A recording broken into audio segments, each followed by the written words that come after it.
definitely do. And I've seen plenty of spirits or ghosts or whatever you want to call them. I'm not sure.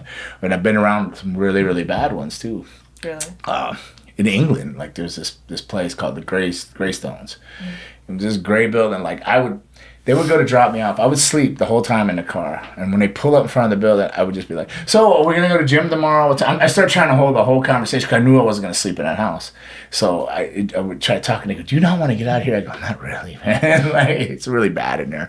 But I would. And literally, the minute you walk through the gate, and the gate, of course, went, yeah. You know, as you walk, you just felt like tons of eyes around you, right? You did, and then you'd walk in the door, and you'd feel like there was just somebody watching. And you'd go up the stairs, and there was another thing that went up to another stairway. So you felt like someone was watching you, right? So always, and then I was in the bigger room, and in the bigger room there, and it was just would get in that room. No matter what I did, I couldn't sleep. I would just stare at the window, the corner over there.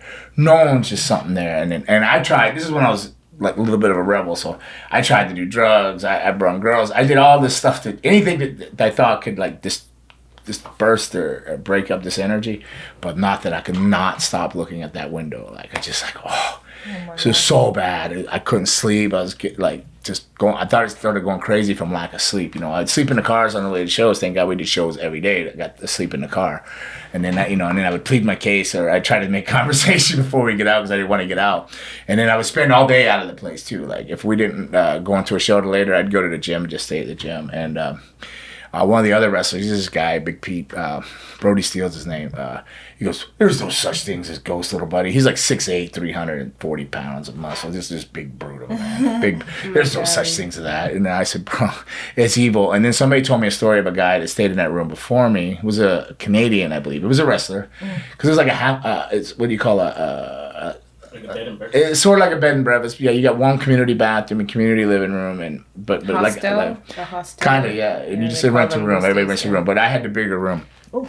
The guy before me apparently came there, was only there one night, and he just started sleeping in the living room with a Bible. Oh my God! That told you everything. And he went home. He didn't even stay. He didn't even do the tour. He went home. So I was in there. I did 3 months in that room, and 3 months of just not sleeping and started to think, am I just crazy? Am I losing it? Like, am I just, because I was going through some stuff too, you know, like I was going through a breakup and everything of somebody I was with for 18 years.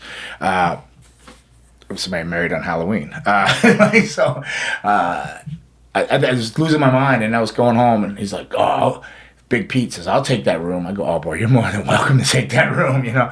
And he stayed there. So I went home. Nothing followed me. I didn't feel bad once I went home. It was good once I left there, you know.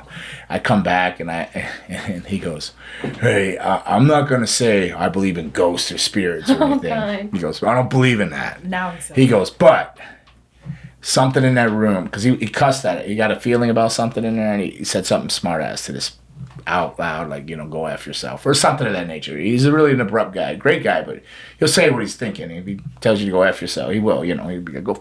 So apparently, when he did that, he was laying in bed, something pulled the sheets off him. Pulled the sheets off him and just screamed in his face. He said his hair was blowing. But he says he still doesn't believe in ghosts or spirits. But he says something evil's in that room. Oh, so yeah. I asked more questions later on, and it turns out, like, when the Germans were bombing Liverpool and stuff in England, that was a triage, like, hospital, like, where they would bring people. They basically just died in the worst pain ever, you know, getting their arms and legs hacked off to try to save their life. So I don't know how many angry people died there in that place during the war. And you've heard of Lake Lanier? In Florida or Georgia? I've heard of Lake Lanier. There's Lake Lanier in Georgia. Yeah, probably like near Georgia. Like how it's many? It's in Georgia, like by Atlanta, Buford, Georgia. People mysteriously died there. Like die there, and it was like a place where a lot of black people were like killed too. Like well, maybe but people go swimming there and then drown. Yeah, people that know how to swim. Lake Lanier. Yeah. Man, I partied on the outside of that lake. Man, I was fine. No, it's apparently like haunted. Well, I didn't swim in it, but I sat on that lake thing. It's like haunted. Both of you know about this Lake Lanier? Yeah. Raymond, you know about this Lake Lanier in Georgia? Buford, Georgia, you're talking about, right? Lake Lanier. I think so. Like northeast of Atlanta. Yeah. Yeah. Okay.